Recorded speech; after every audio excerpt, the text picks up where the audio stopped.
স্বাগত জানাই গুরু tutorial YouTube চ্যানেলে। এখন তোমরা দেখছো একাদশ শ্রেণী দ্বিতীয় সেমিস্টার পঞ্চতন্ত্র সৈয়দ মুস্তফা আলী। এই পঞ্চতন্ত্রের যে পূর্বের যে অধ্যায় সাজেশনগুলি পেয়েছো, এখন একটা নতুন অধ্যায় নিয়ে চলে এসেছি 25শে বৈশাখ।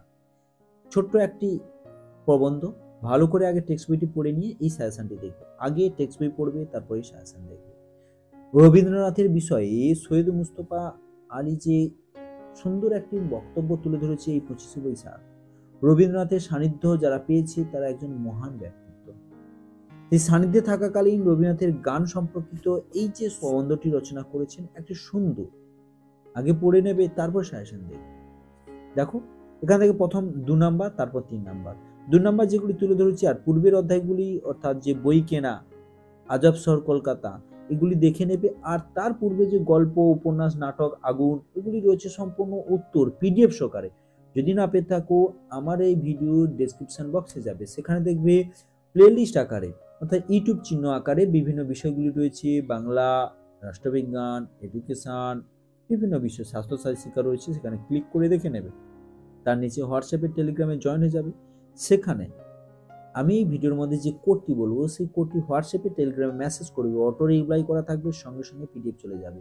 আর যদি কোনো সমস্যা হয় অবশ্যই আমাকে কমেন্ট করে জানাবে। দেখো 2 নাম্বার, নির্বাক হয়ে দেখছি। কাদের কি নির্বাক হয়ে দেখেছি? মোস্ট একটি ইম্পর্টেন্ট এই 25শে বৈশাখ। রবীন্দ্রনাথের যে শব্দতত্ত্ব বিষয়ে যে গবেষণা করেছিল, তার যে পাণ্ডিত্য, সেটা দেখে তিনি নির্বাক হয়ে গেছিল, অবাক হয়ে গেছিল। সে বিষয়ে কোনো সন্দেহ নেই। কোন বিষয়ে কোনো সন্দেহ না থাকার কথা বলা হয়েছে? যে রবীন্দ্রনাথের যে উপন্যাস, নাটক, কবিতা সৃষ্টিতে শব্দতত্ত্বের যে গভীর গবেষণা, বৈজ্ঞানিক ব্যাখ্যা বা প্রয়োগ, তা অসম্ভব। এরপর দেখো 3 নম্বর, সুরের দিক দিয়ে বিচার করা যায় না। অর্থাৎ রবীন্দ্রনাথের যে গানের সুরের শেষ নেই, অর্থাৎ এতই সুমধুর যে একে বিচার করার মতন কারোর ক্ষমতাও নেই। অর্থাৎ রবীন্দ্রনাথের গানের সম্বন্ধে এই 25শে বৈশাখ প্রবন্ধটি লিখেছেন, ভালো করে দেখবে, সুন্দরভাবে তুলে ধরেছে প্রাবন্ধিক সৈয়দ মুস্তফা আলী। আর যদি কোনো সমস্যা হয় অবশ্যই আমাকে কমেন্ট করে জানাও।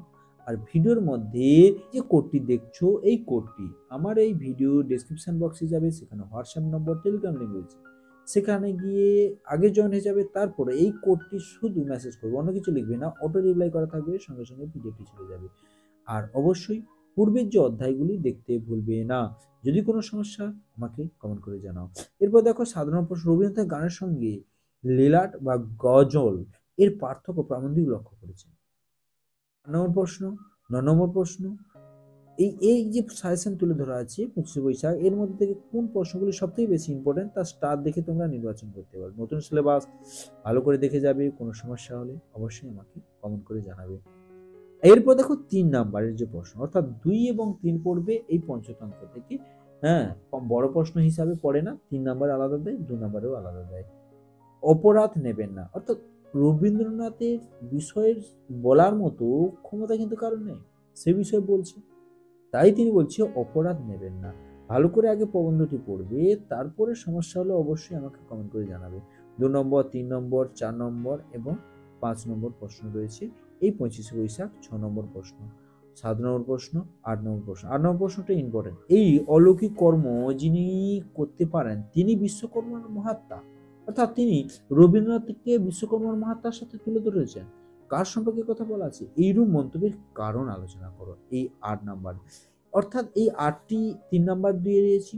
আর অবশ্যই 2 নাম্বারের তো দেখেছো তোমরা। আর যদি এই ভিডিওটি পছন্দ হয় বা সাজেশনটি, অবশ্যই বন্ধুদের মধ্যে শেয়ার করো, চ্যানেলটিকে সাবস্ক্রাইব করে অল নোটিফিকেশন অন করে দিও। থ্যাংক ইউ, ধন্যবাদ। দেখা হচ্ছে পরবর্তী ভিডিও। পূর্বের যে অধ্যায়ের সাজেশনগুলি কিন্তু কেউ দেখতে ভুলবে না।